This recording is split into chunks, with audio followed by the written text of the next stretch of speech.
Pengadilan Negeri Kelas 1A Palembang kembali melanjutkan sidang suap RAPBD MUBA tahun 2015, Senin 26 September 2016.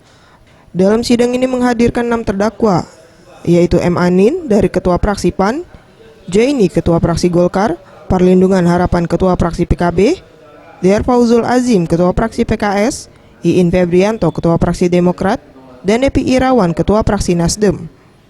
Saat ditanya JPU KPK terkait uang suap untuk pengesahan RAPBD MUBA tahun 2015, keempat terdakwa yaitu M. Anin, Jaini, Perlindungan Harahap, dan DR Fauzul Azim mengakui telah menerima uang suap. Namun untuk dua terdakwa lainnya, Iin Febrianto dan Epi Irawan tidak mengakui. Menurut Febi Dwiyandos Pendi, jaksa penuntut umum, meski kedua terdakwa tidak mengakui telah menerima uang suap RAPBD MUBA 2015, namun dari bukti dan pengakuan terdakwa lainnya telah jelas menerima uang suap tersebut.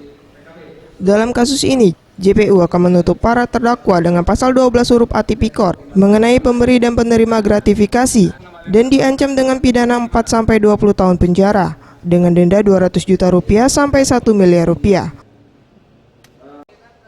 Silakan saja, tapi tadi sudah berkali-kali diingatkan oleh majelis hakim. Saksi-saksi yang lain mengatakan sebaliknya, kan itu. Itu akan jadi pertimbangan terhadap kami terkait hal tersebut. Mungkin juga hakim juga punya pertimbangan tersendiri.